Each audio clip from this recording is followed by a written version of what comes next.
नमस्कार, मैं हूं अंकुर। आप देख रहे हैं सत्य हिंदी का न्यूज बुलेटिन। एक नजर डाल लेते हैं अब तक की खबरों पर। अमेरिकी राष्ट्रपति ट्रंप ने व्हाइट हाउस में न्यूयॉर्क सिटी के नवनिर्वाचित मेयर जोहरान ममदानी का गर्मजोशी से स्वागत किया। ममदानी और ट्रंप के बीच चुनाव के दौरान काफी तल्ख बयानबाजी हुई थी। ट्रंप ने उन्हें कम्युनिस्ट कहा था और ममदानी ने ट्रंप को फासिस्ट बताया था, लेकिन इस मुलाकात में दोनों के बीच बिल्कुल अलग माहौल दिखा। एक रिपोर्टर ने ममदानी से पूछा, क्या आप अब भी ट्रंप को फासिस्ट मानते हैं? ममदानी जवाब देना शुरू ही कर रहे थे कि ट्रंप हंसते हुए बीच में बोल पड़े, कोई बात नहीं, आप बस हाँ कह दीजिए, मुझे बुरा नहीं लगता। ट्रंप ने उनके कंधे पर हाथ रखते हुए कहा, यह आसान है, समझाने से भी आसान, मुझे कोई दिक्कत नहीं है। ममदानी भी मुस्कुराए और हाँ कह दिया। न्यूयॉर्क के नए मेयर जोहरान ममदानी और अमेरिकी राष्ट्रपति ट्रंप के बीच महीनों से चल रही तकरार शुक्रवार को अचानक खत्म होती दिखी। वॉशिंगटन में व्हाइट हाउस बैठक के दौरान दोनों नेताओं ने मुस्कुराते हुए कहा कि अब वो मिलकर न्यूयॉर्क के भविष्य के लिए काम करेंगे। 34 साल के जोहरान ममदानी हाल ही में चुनावों में भारी जीत के बाद न्यूयॉर्क के मेयर चुने गए। वो लगातार ट्रंप पर हमलावर रहे और उन्हें बुरे मकान मालिकों जैसा बताते थे। वहीं ट्रंप ने ममदानी को कम्युनिस्ट कहा था और यहाँ तक कि उनकी डिपोर्टेशन की बात भी कही थी, लेकिन शुक्रवार की मुलाकात बिल्कुल अलग तस्वीर लेकर आई। राष्ट्रपति ट्रंप ने ममदानी की ऐतिहासिक जीत की तारीफ की और कहा वो न्यूयॉर्क को फिर से महान बनाने के लिए अच्छा काम कर सकते हैं। अमेरिकी राष्ट्रपति ट्रंप ने फिर दावा किया है कि भारत और पाकिस्तान के बीच हुआ सैन्य तनाव उन्होंने ही रुकवाया था।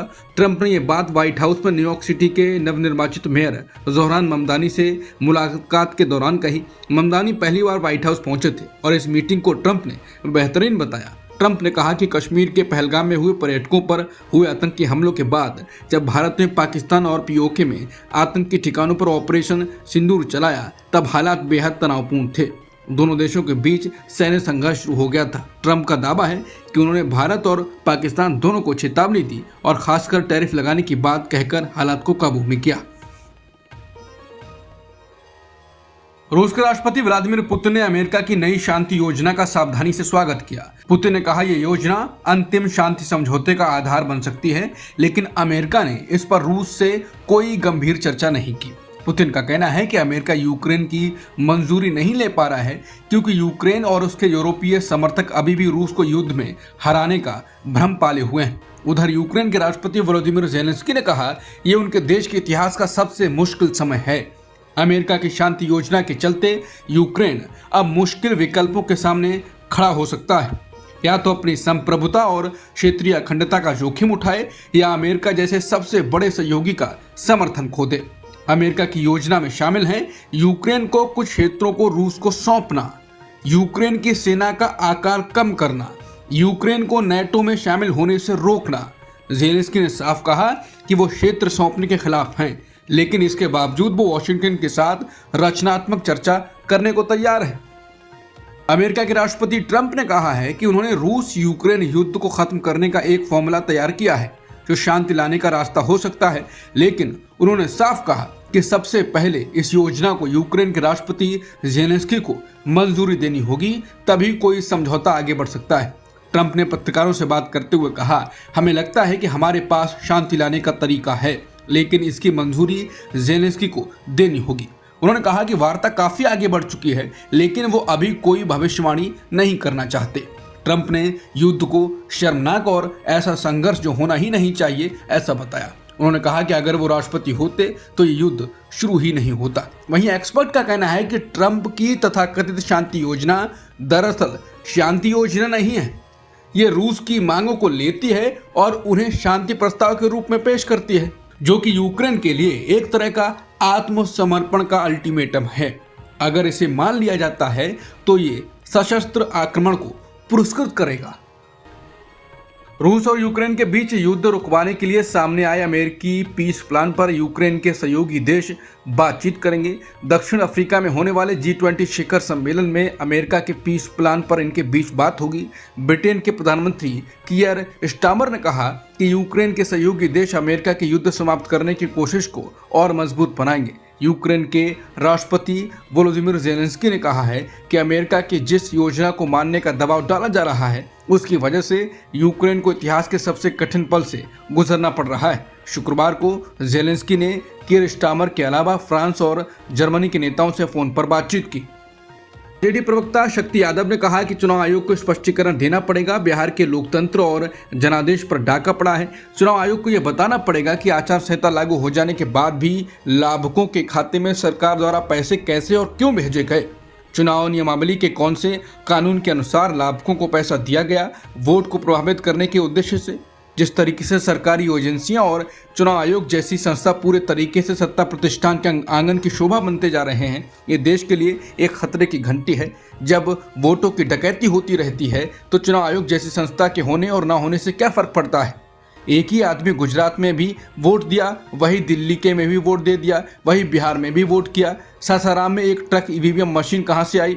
ईवीएम जहाँ रखा हुआ था वहाँ कैमरे कई जगह बंद पड़े मिले। ये कौन किया? इस तरह के प्रमाण मिलने के बावजूद जिस तरीके से सत्ता प्रतिष्ठान के संरक्षण में चुनाव आयोग चुप्पी साधे हुए है, ये देश और लोकतंत्र के लिए बहुत बड़ा खतरा है। इन सभी सवालों का जवाब देना होगा। जम्मू में संघ परिवार से जुड़े संगठन वीएचपी और बजरंग दल वैष्णो देवी में बने Shri Mata Vaishno Devi institute of medical excellence के खिलाफ प्रदर्शन कर रहे हैं। विवाद की वजह यह है कि इंस्टीट्यूट की पहली बैच की एडमिशन लिस्ट में लगभग 90% स्टूडेंट कश्मीर के मुस्लिम समुदाय से हैं। उधमपुर के बीजेपी विधायक आरएस पठानिया ने भी इन विरोध प्रदर्शनों को समर्थन किया है। विरोध करने वालों का कहना है कि ये इंस्टीट्यूट वैष्णो देवी मंदिर में चढ़े दान से बनाया गया है, इसलिए सीटों पर हिंदू छात्रों को प्राथमिकता या आरक्षण मिलना चाहिए। विरोध बढ़ने के बाद अब इंस्टीट्यूट पर दबाव है कि वो उस एडमिशन लिस्ट को रद्द करे या रिव्यू करे। दिल्ली में 10 नवंबर को हुए घातक ब्लास्ट के बाद जब केंद्रीय एजेंसियों ने आतंकी नेटवर्क की जांच तेज की है, उसी दौरान जम्मू कश्मीर में विदेशी और स्थानीय आतंकियों की बड़ी मौजूदगी एक गंभीर सुरक्षा चुनौती बनी हुई है। पिछले कुछ हफ्तों में पूरे जम्मू कश्मीर में लगातार छापेमारी, गिरफ्तारियां और तलाशी अभियान चलाए गए हैं, लेकिन वहां मौजूद पुराना और मजबूत आतंकी ढांचा अभी भी पूरी तरह खत्म नहीं हुआ है। इंडिया टुडे की रिपोर्ट के मुताबिक इस समय जम्मू कश्मीर में 131 आतंकी सक्रिय हैं, 122 आतंकवादी पाकिस्तान से आए हुए हैं, जबकि 9 स्थानीय आतंकी हैं। यह आंकड़ा बताता है कि राज्य में आतंकी हिंसा को हवा देने की किसकी भूमिका ज्यादा है। दिल्ली पुलिस ने शुक्रवार को सुप्रीम कोर्ट में उमर खालिद और अन्य आरोपियों की जमानत याचिकाओं का सख्त विरोध किया। ये सभी 2020 के दिल्ली दंगों की बड़ी साजिश केस में यूएपीए के तहत आरोपी हैं। पुलिस की ओर से पेश हुए additional solicitor general S V Raju ने कहा, ये लोग संविधान का सम्मान नहीं करते, बस जमानत लेने के लिए ही संविधान का आर्टिकल 21 का याद करते हैं। उमर खालिद और बाकी आरोपियों का कहना है वो 5 साल से जेल में हैं और ट्रायल में देरी पुलिस की वजह से हो रही है, लेकिन पुलिस का दावा है कि आरोपी खुद ही ट्रायल में देरी कर रहे हैं ताकि बाद में इसे जमानत का आधार बना सके। सुप्रीम कोर्ट में पुलिस ने लगातार दूसरे दिन वीडियो दिखाए। शुक्रवार को वीडियो में नॉर्थ ईस्ट दिल्ली की एक सड़क पर दंगों के दौरान भीड़ को चलते हुए दिखाया गया। एक दिन पहले शर्जील इमाम के भाषणों के वीडियो दिखाए गए थे। पुलिस का दावा है इमाम ने लोगों को भड़काया और हिंसा पहले से प्लान थी। पुलिस ने कहा कि वीडियो में लोग पहले से डंडे इकट्ठा करते नजर आते हैं, पत्थरबाजी की तैयारी दिखती है और कूड़ा तक फेंका जा रहा था। यानी हिंसा कोई अचानक नहीं थी, बल्कि साजिश के तहत की गई। आरएसएस प्रमुख मोहन भागवत ने मणिपुर में एक कार्यक्रम के दौरान कहा कि दुनिया को टिकाए रखने में हिंदू समाज की बड़ी भूमिका है और हिंदू ना हो तो दुनिया भी नहीं बचेगी। उन्होंने कहा कि हिंदू समाज अमर है और भारत की सभ्यता ने यूनान, मिस्र और रोम जैसी प्राचीन सभ्यताओं को पीछे छोड़ते हुए आज तक खुद को जीवित रखा। भागवत ने कहा कि दुनिया के हर देश ने अच्छे बुरे समय देखे हैं। यूनान, मिस्र और रोम सबकी सभ्यताएं खत्म हो गई, लेकिन हमारी सभ्यता आज भी कायम है। जरूर कुछ खास है जो हम अब भी मौजूद है। बेंगलुरु पुलिस ने महादेवपुरा विधानसभा क्षेत्र की वोटर लिस्ट में बड़े पैमाने पर फर्जी वोटर जोड़ने के आरोप में चुनावी धोखाधड़ी का केस दर्ज किया। ये शिकायत विनोदा नाम की 39 वर्षीय महिला ने दर्ज कराई, जो नल्लूर हल्ली की रहने वाली हैं। एफआईआर के अनुसार उन्होंने आरोप लगाया कि कुछ अज्ञात सरकारी अधिकारी और निजी लोग मिलकर वोटर लिस्ट में बड़ी संख्या में फर्जी नाम शामिल कर रहे थे। विनोदा का दावा है कि 2024 लोकसभा चुनाव के दौरान महादेवपुरा क्षेत्र की वोटर लिस्ट में भारी गड़बड़ी की गई, जिससे जनता के जनादेश से छेड़छाड़ हुई हो सकती है। पुलिस मामले की जांच कर रही है और दोषियों की पहचान की कोशिश जारी है। समाजवादी पार्टी के प्रमुख अखिलेश यादव ने उत्तर प्रदेश में चल रहे वोटर लिस्ट के विशेष गहन पुनरीक्षण यानी एसआईआर अभियान पर सवाल उठाए। उन्होंने कहा कि उत्तर प्रदेश में वोटर लिस्ट अच्छी बने ये सभी चाहते हैं, लेकिन बीजेपी यहाँ एसआईआर के नाम खेल करना चाहती है। ये खेल हमें बिहार में देखने को मिला है। वहाँ आरजेडी उन सीटों पर भी हार गई जहाँ वो मजबूत स्थिति में थी। उन्होंने कहा कि बिहार में एसआईआर में सबसे ज्यादा वोट इकट्ठे थे, वहाँ आरजेडी हार गई, इसलिए एसआईआर में समय मिलना चाहिए। चुनाव आयोग बीजेपी से मिला हुआ है। यूपी में शादियों का सीजन चल रहा है और राज्य में एसआईआर की प्रक्रिया चल रही है। उन्होंने कहा कि समाजवादी पार्टी का एसआईआर से विरोध नहीं है, लेकिन जिस तरह और जिस समय से ये प्रक्रिया चल रही है उससे सवाल खड़ा होता है।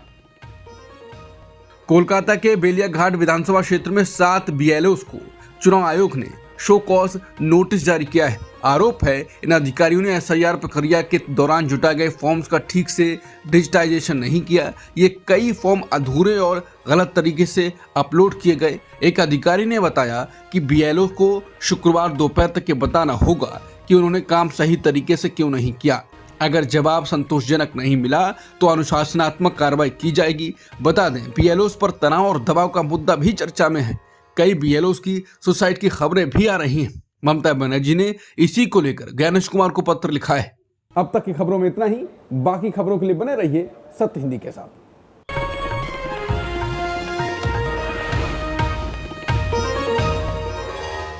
Copyright disclaimer under Section 107 of the Copyright Act 1976. Allowance is made for fair use for purposes such as criticism, comment, news reporting, scholarship, and research. Fair use is a use permitted by copyright statute that might otherwise be infringing.